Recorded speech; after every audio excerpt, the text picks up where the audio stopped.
우리 주님 예수님 은혜와 평강 여러분이 함께 하시기를 예수님의 이름으로 축복합니다. 아멘. 네, 한번 따라합시다. 주님, 오늘 우리에게 말씀해 주옵소서. 우리가 듣겠습니다. 은혜를 베풀어 주옵소서. 나에게 생명을 허락하여 주옵소서. 아멘. 네. 오늘 저는 여러분들과 역사에 대해서 좀 다루고자 합니다. 오늘 우리가 선택한 본문이 여호수아서인데, 하나님은 역사를 통해서 일을 하시죠. 역사에 있는 사람들을 선택을 하십니다. 그 중에 아브라함을 선택하셨고, 이삭을 선택하셨고, 또 야곱을 선택하셨고, 그를 통하여 또 요셉이 애굽에 내려갔고, 400년 또는 430년을 지난 뒤에 이제 그들이 출애굽을 했습니다. 홍해를 건넜고 광야를 지났고, 시내산에서 이스라엘 백성들은 하나님과 만났습니다. 이스라엘에 들어올 뻔했는데 정탐꾼들의 잘못된 그 정탐 소식으로 말미암아 그들의 행로는 막히게 되었고, 그리고 1세대는 광야에서 모두 죽음을 맞이하게 됐습니다. 여러분, 갈렙과 여호수아는 그 1세대 중에서 살아남은 유일한 두 사람이 되겠죠. 지난 40년 동안 광야에서 자기의 가족들, 자기의 형제들, 또 자기의 부모들이 죽어나가는 것을 옆에서 지켜본 사람이 갈렙이었습니다. 얼마나 우리가 어리석은 일을 했는지를 깨달았던 것이 바로 그였습니다. 그리고 하나님은 여호수아를 통하여 이스라엘 땅으로 들어가라고 말씀해 주셨습니다. 그리고는 우리는 이 여호수아 8장 30절부터 35절 앞에 서 있습니다. 여러분, 여호수아를 특징 짓는 동사 4개를 말하라고 한다면 건너라, 그리고 취하라, 그리고 나누라, 섬기라, 이렇게 말할 수 있겠습니다. 한번 따라해 보실까요? 건너라, 취하라, 나누라, 섬기라. 그렇죠. 건너라라는 건 요단강을 건너라는 것이고, 취하라라는 건 땅을 정복하라는 것이고, 그리고 나누라라는 것은 정복한 땅을 분배하라는 것이고, 그 다음 마지막으로 여호수아가 유언을 하면서 섬기라, 섬길 것이냐, 섬기라, 이렇게 말씀해 주고 있습니다. 그런데 우리는 이 건너라라고 하는 그 장을 지나서 이제 취하라라는 지역에 와 있습니다. 이스라엘은 여리고를 정복했습니다. 그리고 베델과 아이성을 정복했습니다. 그리고 나서 8장 30절에 보면 그때 여호수아가 이스라엘의 하나님 여호와를 위하여 에발산에 한 단을 쌓았으니, 이렇게 말씀하고 있습니다. 오늘 이 8장 30절부터 35절을 보면 하나님께서는 여호수아에게 이곳에 단을 쌓으라고 명령하신 적이 없습니다. 여호수아에게 명령하신 적이 없습니다. 하나님은 모세에게 명령하신 적은 있습니다. 그러나 여호수아에게 너는 지금 이때에 이곳에 단을 쌓으라고 말씀하신 적은 없습니다. 여러분, 70인경 성경을 한번 보니까 9장 1절과 2절 뒤에 8장 30절부터 35절이 옮겨가 있는 것을 보게 됐습니다. 여러분, 그렇게 본다면 이 8장 30절 초반부에 나오는 그때에라는 정황이 굉장히 달라지게 됩니다. 9장 1절과 2절을 우리 같이 한번 읽어볼까요? 9장 1절과 2절. 본문 준비되셨습니까? 네, 우리 다 함께 한번 읽어보겠습니다. 시작. 2일 후에 요단 서쪽 산지와 평지와 레바논 앞 대연안에 있는 헷사람과 아모리 사람과 가나안 사람과 브릿 사람과 히위 사람과 여부 사람의 모든 왕들이 이 일을 듣고 모여서 일심으로 여호수아와 이스라엘에 맞서서 싸우려 하더라. 아멘. 이렇게 되어 있습니다. 여러분, 9장 1절에서 2절을 보게 되면 이 일 후에, 이 일 후에가 어떤 것인지가 이제 중요하게 되는 거죠. 만약에 8장 30절에서 35절이 9장 1절과 2절 뒷부분으로 옮겨간다면 9장 1절에 나오는 이 일 후에라고 하는 것은 아이성을 점령한 후에라는 말이 되겠죠. 여리고성을 정복하고 그리고 베델과 아이성을 정복한 후에 온 요단 땅에 있는 서쪽 산지, 평지, 대해, 햇사람, 아모리 사람, 가나안 사람 이 7 족속들이 한 마음으로 여호수아와 이스라엘에 맞서서 싸우려 했다라는 겁니다. 그런데 그때에라고 해석을 할 수가 있겠죠. 그때에라고 하는 것은 무엇입니까? 온 열방이 이스라엘에 맞서서 싸우려고 할 때에, 열방은 이제 여호수아와 이스라엘에 맞서서 전쟁을 하려고 한 마음으로 모여 있는데, 이스라엘 백성들은 무엇을 하려고 합니까? 에발산으로 갑니다. 여러분, 여리고와 에발산의 높이의 차이는, 에발산이 940m죠. 그리심산이 881m고 여리고는 해발 마이너스 240m입니다. 높이 차이가 1000m 되고요. 거리는 약 28km 정도 떨어져 있습니다. 여러분, 이스라엘 백성들은 여리고로 넘어 들어왔고, 그리고 여리고를 정복한 뒤에 여리고 약간 북쪽에 있는 길갈에 그들은 머물러 있었습니다. 거기서 할례를 행하게 됐고 유월절을 행하게 됐죠. 그들의 본거지가 길갈이 됐습니다. 그리고 길갈에서부터 이제 하나하나 전쟁을 해 나가는 거죠. 베델과 아이성을 싸워서 이겼습니다. 그리고 돌아왔습니다. 이제는 또 전쟁을 해야 하는데, 하나님께서 여호수아와 이스라엘에게 이 여호수아와 이스라엘은 무슨 일을 합니까? 전쟁을 준비해야 하는 그런 상황에서 그들은 에발산으로 올라가게 됩니다. 여러분, 에발산과 그리심산 사이에는 세겜이라고 하는 도시가 있습니다. 아직 이스라엘이 정복하지도 못했습니다. 세겜에도 적이 있을 것인데 아이들을 이끌고 아내를 이끌고 짐을 다 싣고 그 28km의 길, 해발 1000m의 높이의 그곳으로 그들은 걸어갑니다. 그리고는 그곳에서 그들이 한 것은 무엇입니까? 에발산에 한 제단을 쌓았습니다. 그리고는 신명기 11장 29절과 또 신명기 27장 1절에서 8절 이하에 모세에게 주셨던 그 명령대로 여호수아는 하게 됩니다. 왜 지금 그 일을 해야 하는 걸까요? 저는 이것이 이해가 되지 않았습니다. 하나님께서 지금은 너희가 취하라고 명령하신 그 때인데, 취해야 할 그 때인데, 앞으로도 정복해야 할 땅이 많이 남았는데, 남쪽에 다소당도 남았고 북쪽에 하솔도 남았고 모든 땅을 아직 정복하지도 않았는데 왜 지금 하필 그것을 해야 하느냐는 거죠. 하나님이 지금 하라고 말씀하지도 않았습니다. 그런데 왜 여호수아는 백성들을 이끌고 그곳으로 가야 했을까요? 그들은 그곳에서 무엇을 했습니까? 31절을 한번 보겠습니다. 이는 여호와의 종 모세가 이스라엘 자손에게 명령한 것과 모세 율법책에 기록된 대로 쇠 연장으로 다듬지 아니한 새 돌로 만든 제단이라. 무리가 여호와께 번제물과 화목제물을 그 위에 드렸으며. 여러분, 에발산에 제단을 만들었고 그 제단은 돌로 쇠 연장으로 다듬지 않은 그 돌로 만들어야 한다는 거죠. 이것은 이미 출애굽기에서 말씀해 주고 있습니다. 번제단을 만들 때는 다듬은 돌로 하지 말라라는 거죠. 그리고 그 제단 위에 번제물과 화목제물을 드렸다는 겁니다. 그리고 32절을 보면 여호수아가 거기서 모세가 기록한 율법을 이스라엘 자손의 목전에서 그 돌에 기록하라, 이렇게 말씀합니다. 기록했다. 기록했다는 거죠. 여러분, 다시 한번 제가 이 상황을 환기를 시켜드리겠습니다. 온 요단 서편에 있는 나라들은 이스라엘 맞서서 전쟁을 할 준비를 하고 있었습니다. 그런데 여호수아는 갑자기 온 자신의 백성들을 모아서 에발산으로 갔고,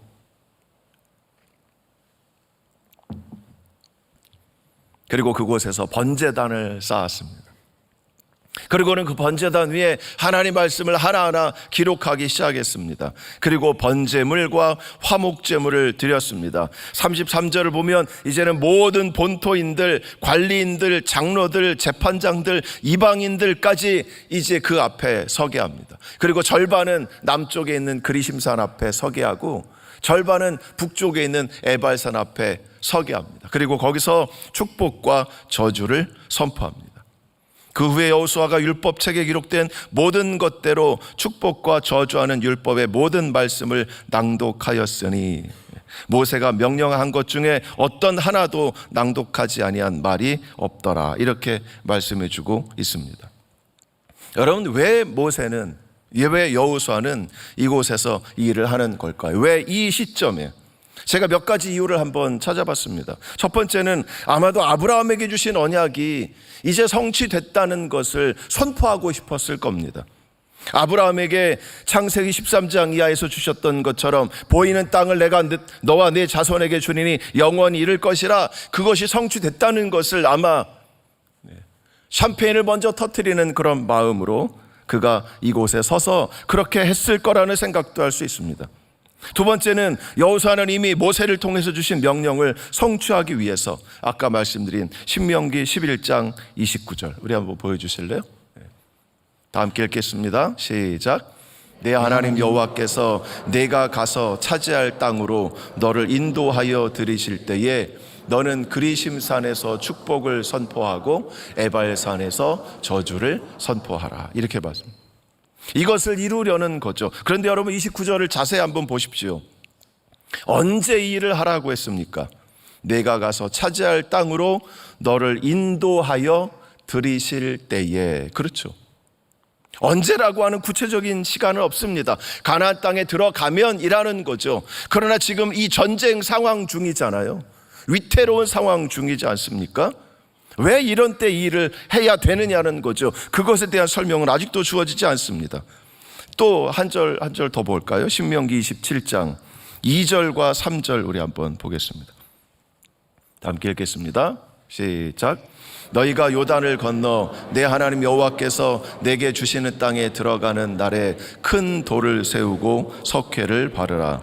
요단을 건넌 후에 이 율법의 모든 말씀을 그 위에 기록하라. 이렇게 말씀합니다. 네. 이스라엘 백성들이 여호와께서 주시는 땅에 들어가는 날에 큰 돌을 세우고 석회를 바르고 그리고 그 위에 기록하라. 여전히 본문에도 언제 하라는 구체적인 말씀은 없습니다. 그러나 왜 하라는 말씀은 우리가 찾아볼 수 있습니다. 이곳에 바르지 않으면 이 신명기 27장 8절 이하를 우리가 살펴보게 되면 하나님이 이곳에서 절반은 그리심산에 절반은 에발산에 세우고 그리고 그곳에서 주신 이 말씀들을 우리가 살펴보게 되면 왜 이 말씀을 하라고 하시는지를 알 수 있습니다. 27장 15절 이하를 보면 이런 명령들이 등장합니다. 레위 사람은 큰 소리로 이스라엘 모든 사람에게 말하여 이르기를 장색의 손으로 조각하였거나 부어 만든 우상은 여호와께 가증하니 그것을 만들어 은밀히 세우는 자는 저주를 받을 것이요. 16절 그의 부모를 경홀히 여기는 자는 저주를 받을 것이요. 17절 그의 이웃의 경계표를 옮기는 자는 저주를 받을 것이요. 18절 맹인에게 길을 잃게 하는 자는 저주를 받을 것이요. 19절 객이나 고아나 과부의 송사를 억울하게 하는 자는 저주를 받을 것이요. 20절부터는 동침에 관한 문제가 적나라한 다양한 짐승들과의 이런 교합, 가족들과의 교합, 이런 문제에 대한 저주의 문제를 하나님이 말씀해 주고 있습니다.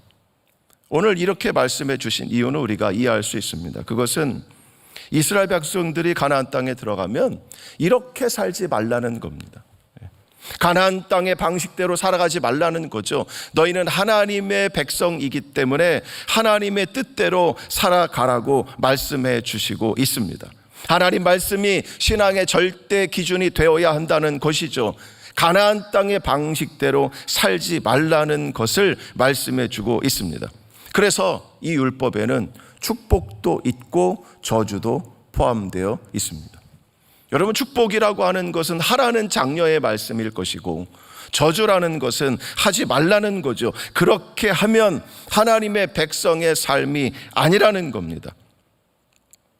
하나님 앞에 답이 있기 때문에 너희는 내가 너에게 준 그 말씀대로 살아가라는 겁니다. 하나님 말씀에 절대 순종하고 복종하는 자로 살아가라고 하나님은 말씀해 주고 있습니다. 그런데 여기서도 왜 이 시점에 이 일을 해야 하는지에 대해서는 말씀해 주지 않습니다.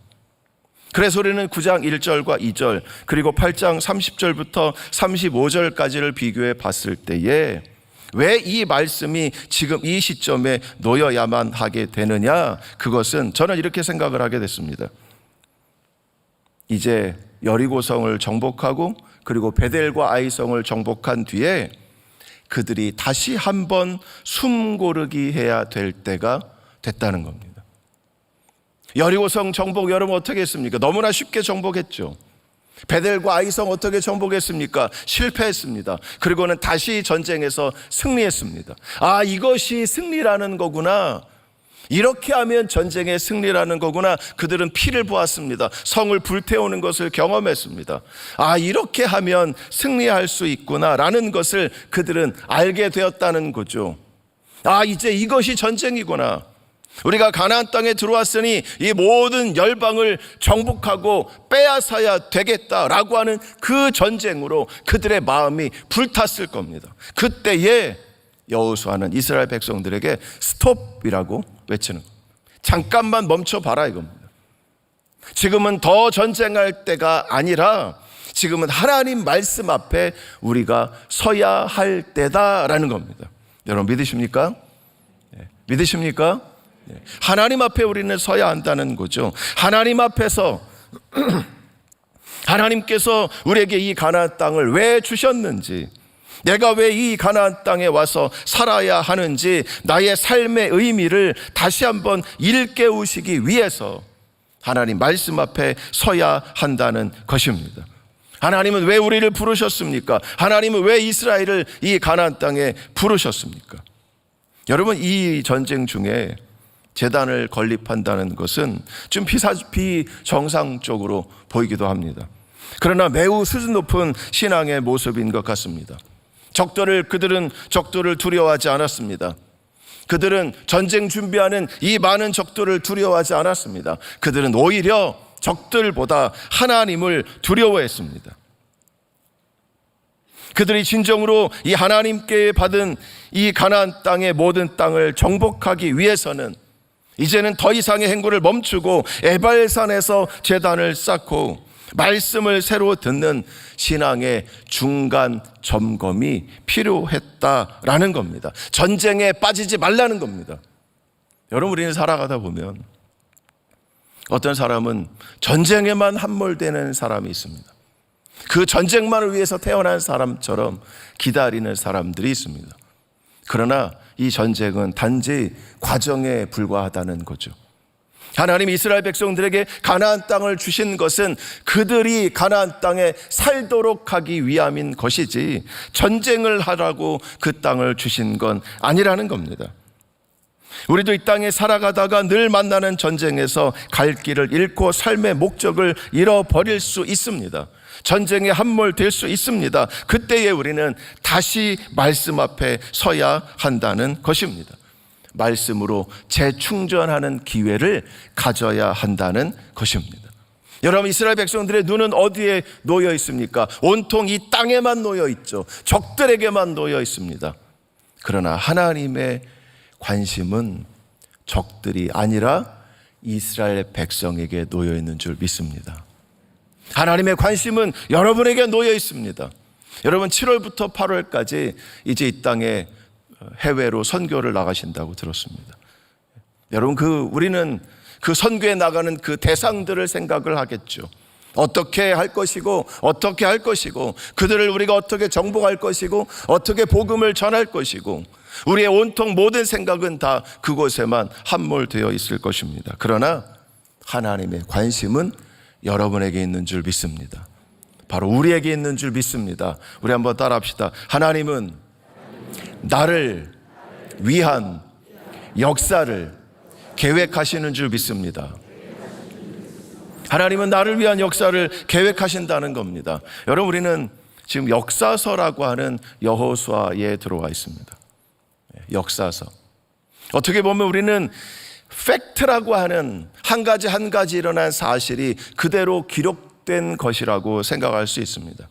그래서 한 사건이 일어나고 또 다른 사건이 일어나고 또 다른 사건이 일어나고 그것이 나열된 것이 여호수아서라고 생각할 수 있습니다. 그러나 성경은 그렇지 않습니다.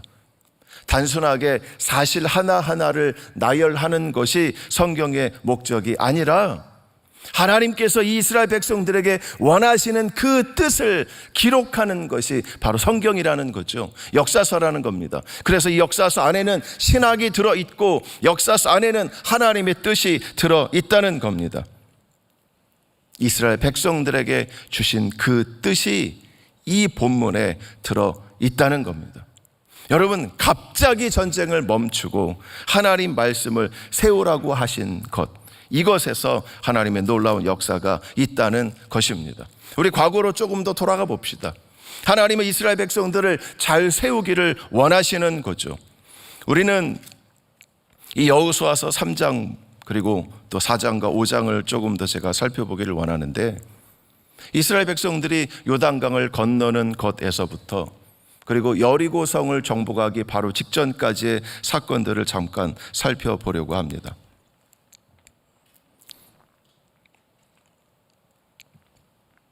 이곳에 들어오게 되면 먼저 이스라엘 백성들은 요단을 건너가야 합니다. 요단을 건너갈 때에 어떻게 건너갑니까?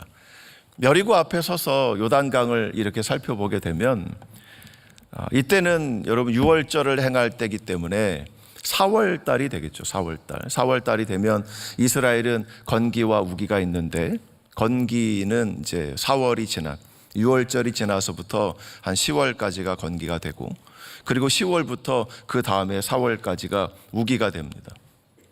건기 때 이스라엘은 비가 전혀 내리지 않습니다. 그러나 우기 때에는 비가 내리게 되죠. 우기 때에 1년 평균 25일 비가 내립니다. 1년에 단 25일만 비가 내립니다. 그 비가 겨울에만 비가 내립니다. 그러면 이 요단강에 물이 창궐하게 되죠. 물이 가장 많이 흐르게 됩니다. 하나님은 이스라엘 백성들을 요단강 앞에 세웠습니다. 그리고는 이제 요단강을 건너가야 합니다. 여러분, 이스라엘 백성들이 애굽에 나올 때에 바다를 하나 건넜습니다. 무슨 바다를 건넜죠? 홍해바다를 건넜죠. 홍해바다.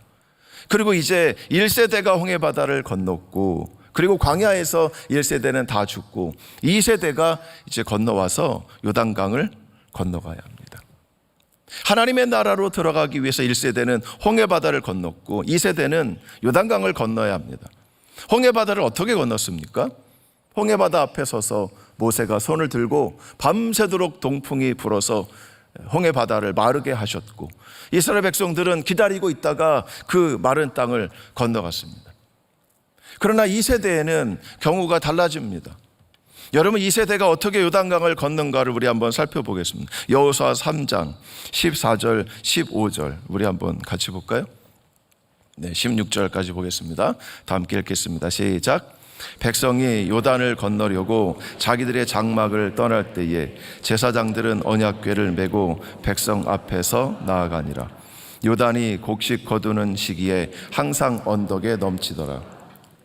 맨 자들이 요단에 이르며 궤를 맨 제사장들의 발이 물가에 잠기자 곧 위에서부터 흘러내리던 물이 그쳐서 사르단에 가까운 매우 멀리 있는 아담 성읍 변두리 위에 일어나 한 곳에 쌓이고, 바다 여매로 향하여 흘러가는 물은 온전히 끊어짐에 백성이 여리고 앞으로 바로 건널세. 아멘.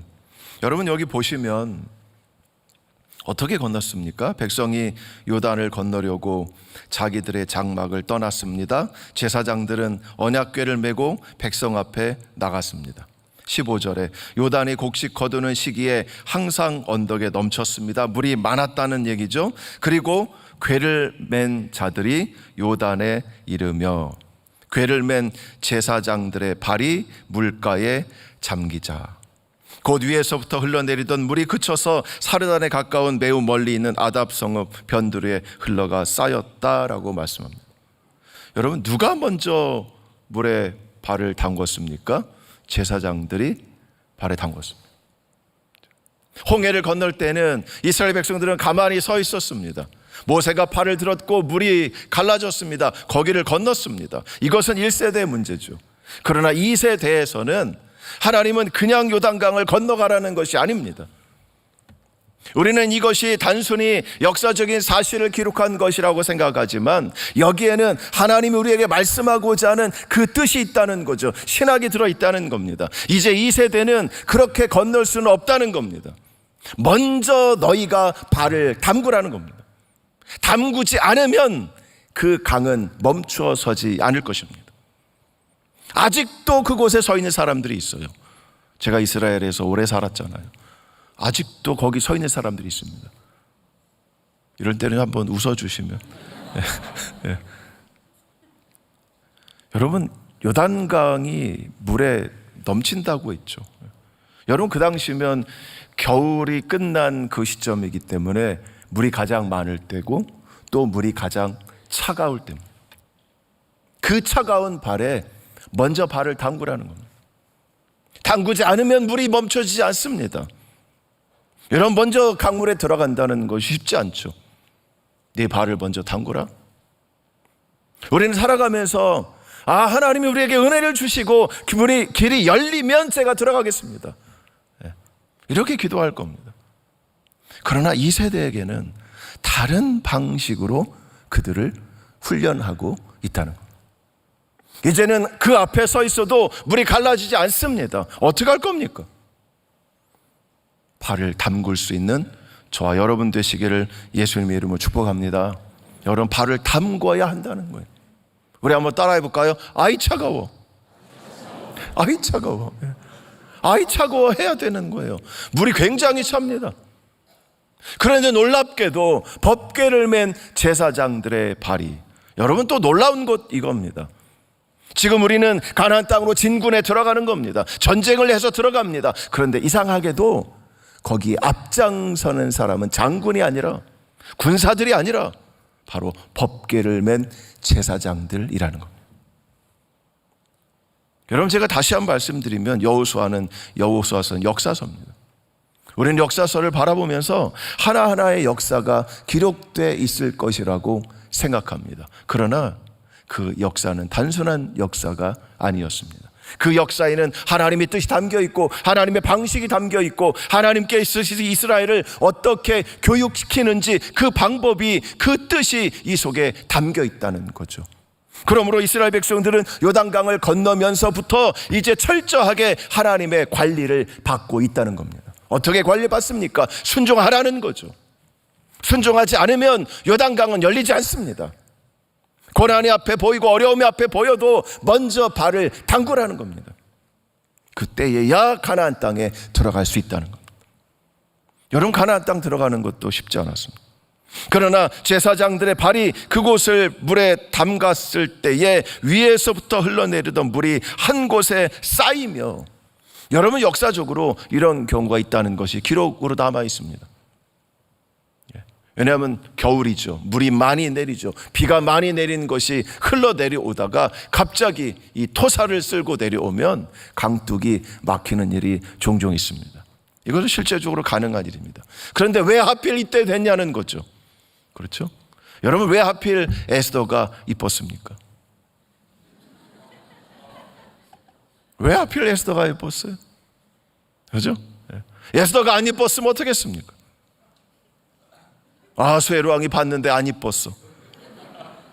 그러면 큰일 난 거죠. 이스라엘 백성들은 다 목매달아 죽임을 당하는 거죠. 여러분, 아수에로 왕이 잠을 못 이뤘습니다. 그런데 그때 사관에게 그가 묻죠. 역사책을 꺼내서 읽으라는 겁니다. 그런데 그가 읽은 그 장면이 뭡니까? 모르드게가 반란군을 미리 알려주고 그걸 구했다는 거죠. 왜 하필 거기를 읽었을까요?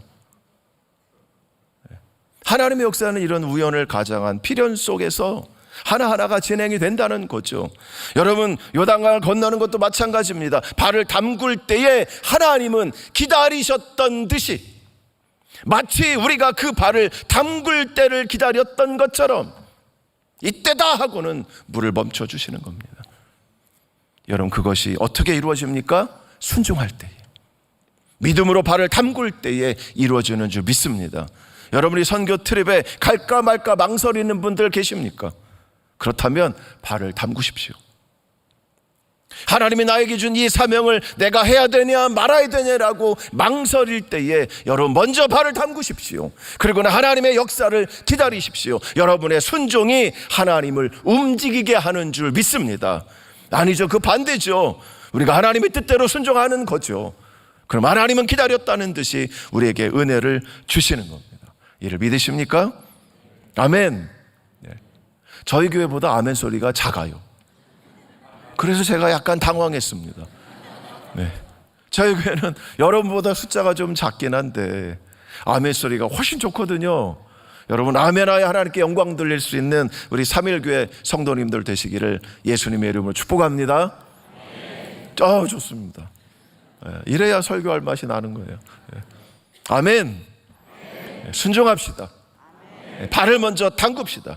그때 하나님께서 내 그 길을 인도하시는 줄 믿습니다. 내 앞날을 열어주실 줄 믿습니다.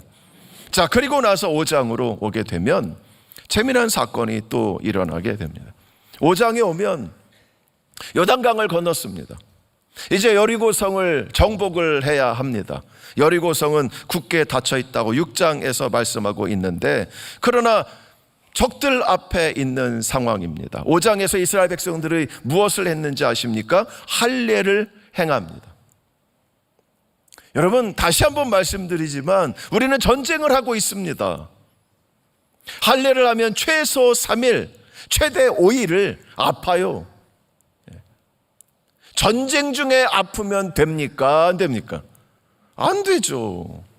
어떤 지휘관이 전쟁에 앞서서 앞에서 자신의 할례를 여자가 하는 게 아니잖아요. 남자들이 하잖아요. 20세 이상의 남자들이, 그것도 광야에서 할례를 받지 못한 이들이 이제 전쟁을 해야 하는데 하나님의 군사들이 할례를 받는 겁니다. 굉장히 무모한 일이죠. 백성들이 반대했을 수 있습니다. 그러나 그 무식한 이 부싯돌로 그것으로 할례를 행합니다. 할례산에서 할례를 행했다고 말합니다. 이 할례산이 어딘지는 잘 모르겠습니다. 그러나 할례산에서 할례를 행했습니다. 왜냐하면 이스라엘 백성들은 광야로 애굽에서 나올 때는 할례 받은 자들이 나왔습니다. 여러분, 애굽 사람들이 할례를 했습니까? 안 했습니까? 자, 물어볼까요? 1번 할례했다. 이집트 사람들이 할례를 했다. 내리세요. 이집트 사람들은 할례를 안 했다. 3번 낸들 알겠느냐? 여러분, 이집트 사람도 할례했습니다. 이집트 사람들은요, 할례 동기라는 말이 있어요. 유대인들은 단지 8일 만에 할례하지만 이집트 사람들은 소년이 됐을 때, 청년 되기 바로 그 직전에 할례를 합니다. 언제 할례를 하느냐? 그 또래들을 전체 다 모아서 할례를 해요. 자, 이집트에서 한 그림이 발견됐는데 청년들이 손을 뒤쪽에서 묶입니다. 그리고 앞에 꼬추를 잡고 거기다 마취제를 발라요. 그러면 제사장이 한 사람 한 사람을 다 자르면서 지나갑니다. 동시에 할례 받은 거예요. 우리는 할례 동기입니다. 아픔을 경험한 자들. 그래서 자기들끼리 뭔가 끈끈한 정이 있어요. 여러분, 이 사람들 할례 받았습니다. 여러분, 에돔 할례 받았습니다. 모압 할례 받았습니다. 암몬 할례 받았습니다. 가나안 사람들 할례 받았어요. 가나안 땅에서 할례 안 받은 사람이 누군지 아십니까? 이 할례 받지 아니한 골리앗. 블레셋 사람이 할례를 안 받았어요. 이스라엘 백성들이 가나안 땅에 들어온 것은 가나안 사람과 달라지기 위한 것이 아니었습니다. 가나안 사람들도 할례 받았거든요. 그러나 하나님은 왜 이 가나안 땅에 들어가기 앞서 그들에게 할례를 행했냐 이겁니다. 왜냐하면 애굽의 수치를 너희에게서 떠나가게 하기 위해서다라는 겁니다. 할례를 잘라내면 그것을 버린다라는 거죠. 여러분, 할례라고 하는 것은 몸에 상처를 내는 겁니다. 여러분, 이스라엘 아이들이 군대를 갈 때가 되잖아요. 그럼 징병 검사를 받습니다. 그런데 아무리 몸이 건장해도 그 사람은 99점을 넘을 수가 없어요. 유대인들은, 모든 유대인들은 99점을 넘을 수가 없어. 왜 그런지 아십니까? 할례 받아서. 한 한국의 청년이 가서 신체 검사를 받았는데 100점이 나왔습니다. 왜? 이 아이는 할례를 안 받았어. 몸에 상처가 나는 겁니다. 하나님은 이스라엘 백성들이 가나안 땅에 들어가기 전에 그 몸에 상처를 내는 거죠. 상처가 나지 않으면, 여러분, 할례를 받지 않으면 어떻게 되는지 아십니까? 첫째, 아브라함의 후손이 안 됩니다. 여러분, 유대인들은 누구부터 유대인이라고 하는지 아십니까? 아담부터 아브라함부터? 답이 벌써 나왔잖아요. 그죠? 아담부터? 아닙니다. 아브라함부터? 맞아요. 왜 아브라함부터 유대인이라고 하는지 아십니까? 왜? 할례를 받았으니까. 여러분, 할례란 유대인의 징표라는 거죠.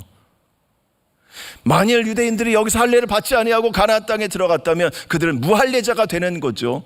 마치 블레셋 사람처럼 되는 겁니다. 두 번째는요, 할례를 받지 않으면 유월절을 먹을 수가 없습니다.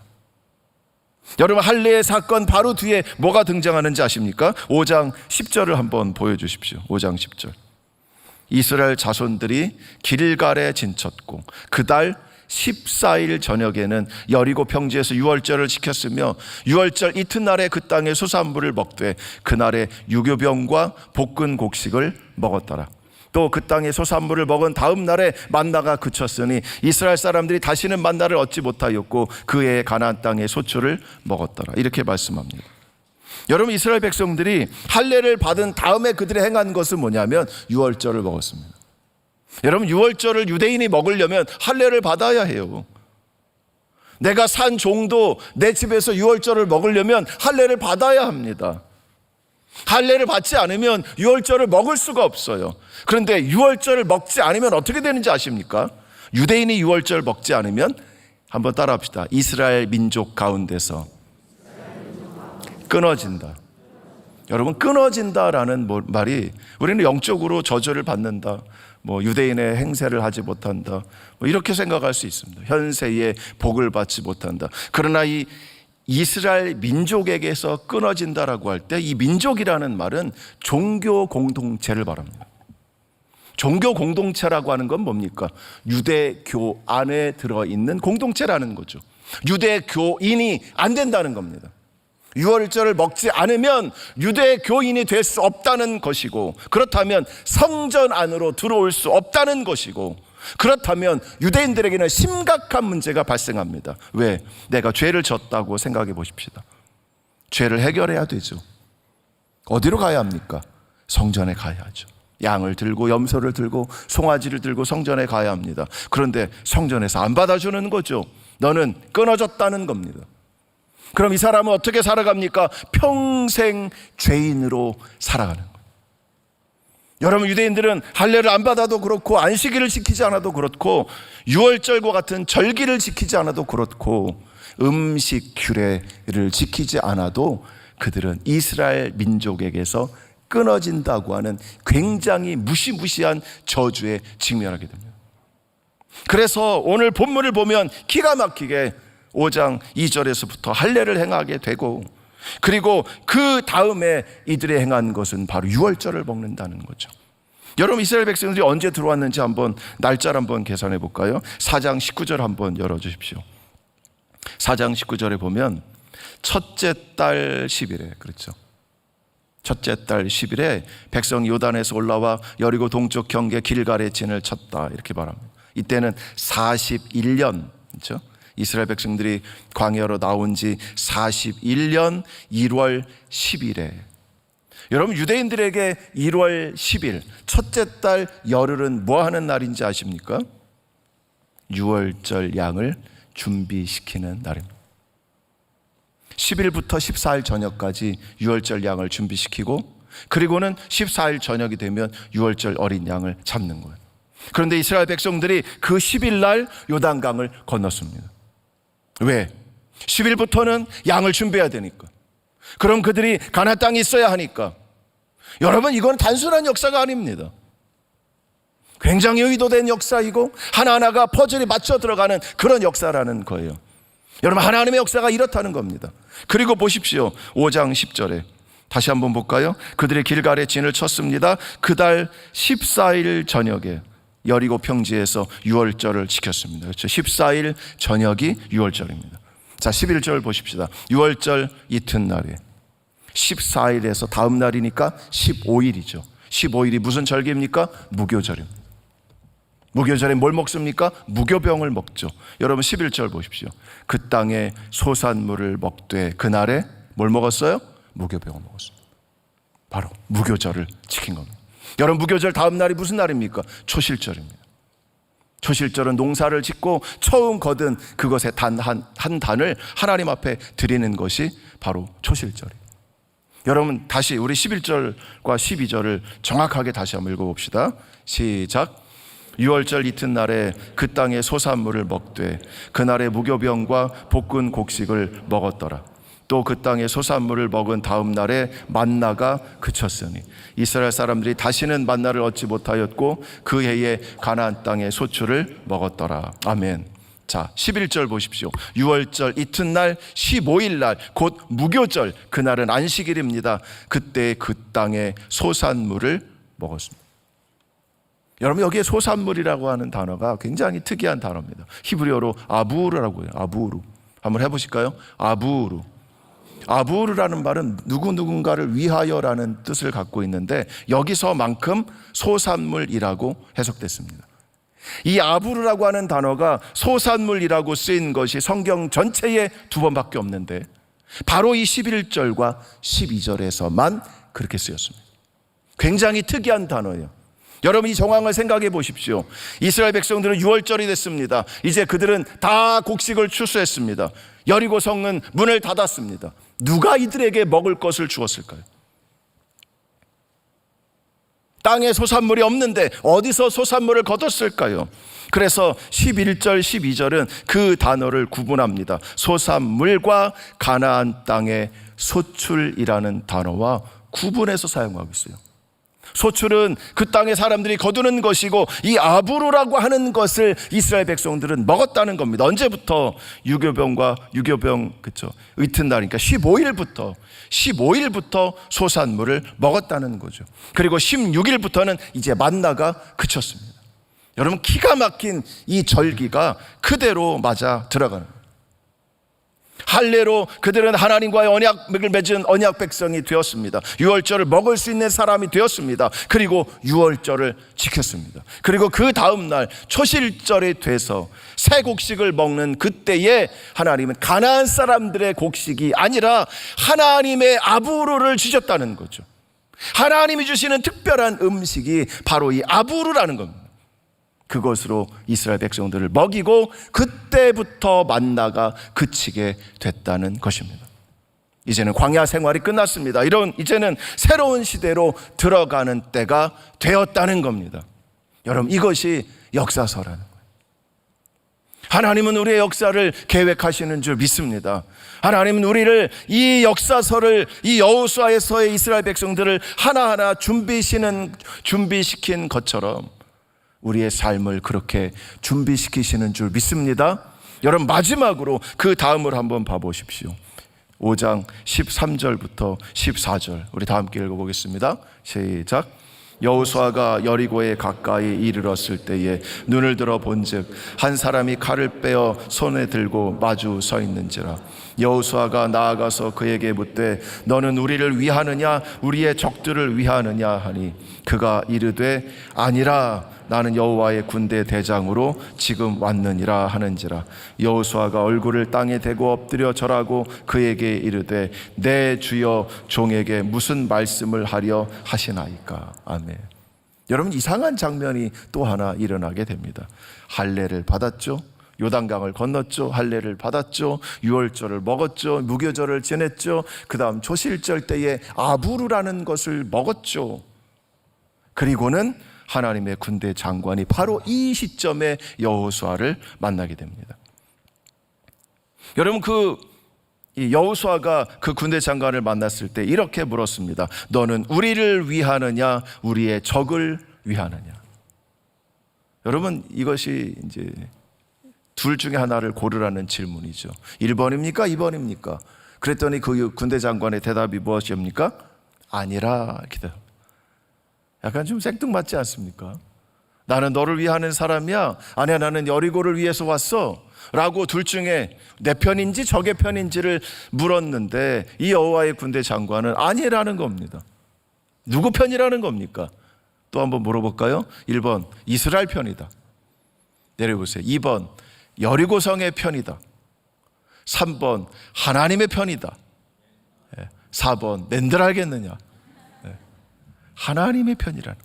나는 너의 편도 아니고 여리고성의 적의 편도 아니고 하나님의 편이다. 그러면서 그가 말씀하는 대답이 뭔지 아십니까?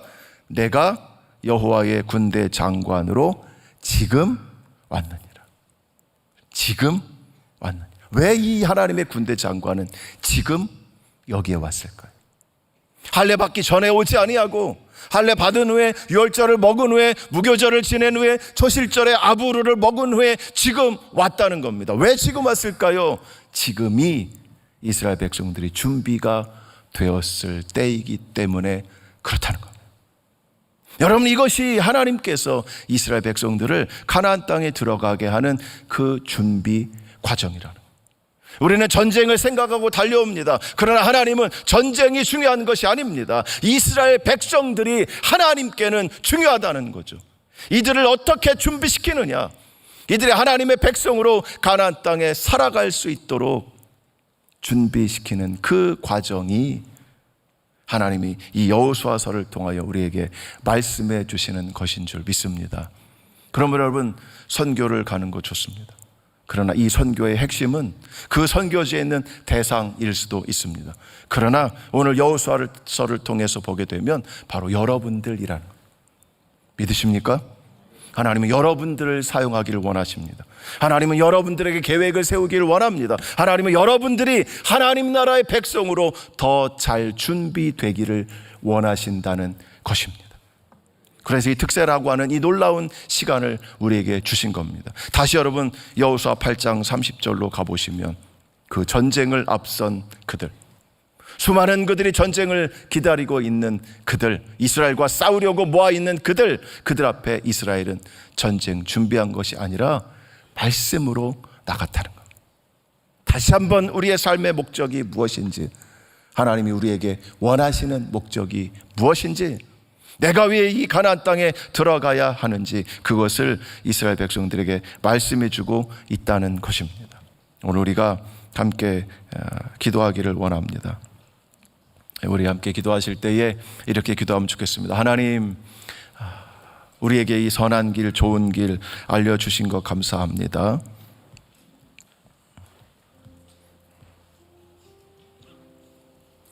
우리가 이 세상의 삶에 쫓기며 살아왔습니다.